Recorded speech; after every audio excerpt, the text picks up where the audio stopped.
Hey everybody, it's Brett. Thanks for watching the channel. So, if you're looking for a repair video that's going to tell you how easy changing brake pads is, and it's always something you can do yourself, not sure I'm going for that approach.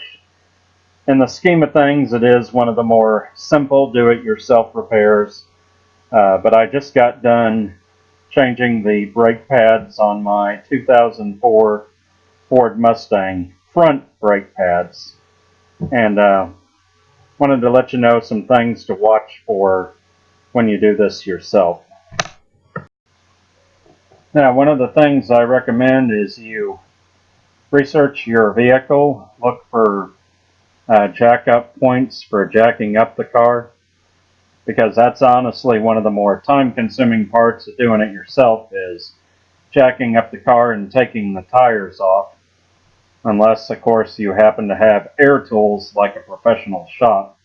The Mustang, since it's a pretty common vehicle, there's a lot of good videos on YouTube that tell you how to jack up this car. And I jacked it up under the subframe in the front, since I was doing the front pads. Now, one complication I ran into, which I don't have footage of, was getting the wheels off the hub. They were very much stuck on, and it took a bit of pounding to get one side off, and it took a lot of pounding and a lot of work to get the other side off.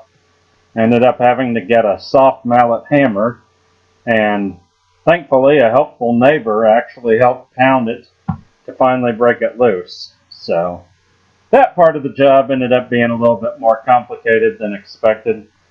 So I recommend keeping a soft mallet hammer around.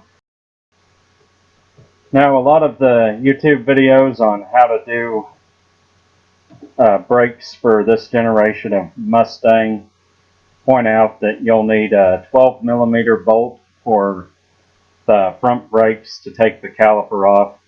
And I found that was the case with my experience. 2 bolts that are 12mm each. Now, one other part I should mention about changing the front pads. This wasn't so much an issue taking the bolts out as it was putting them back in, but there is a little nut on the inside of the bolt that you kind of have to hold with pliers or a wrench to keep in place as you screw the screws back in. Also, I found a couple of comments on some other videos that apparently the left side, driver's side of the brakes on these Mustangs tend to wear out a little bit faster than the right side.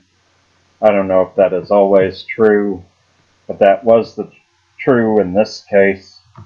The driver's side was more worn.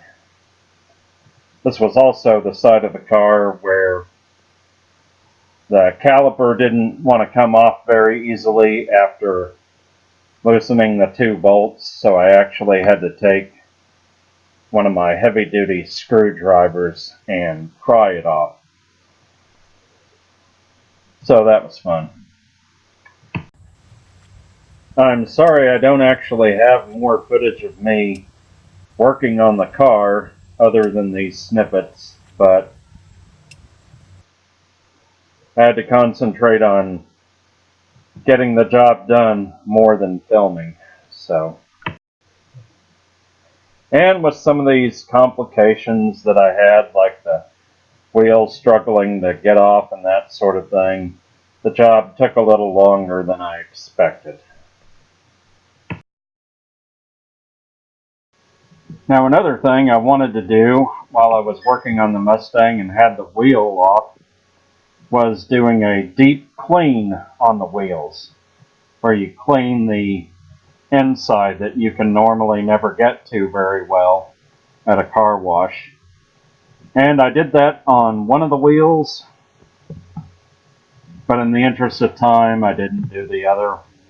But This took a long time for me doing it myself today, but at the end of the day I still got it done, and when it was all over I took the car on a short drive, about 3 miles, to see how the brakes would do, and they seemed to work fine, so I guess it all worked out. So those are some things to look for if you decide to tackle changing your brakes yourself on your Ford Mustang.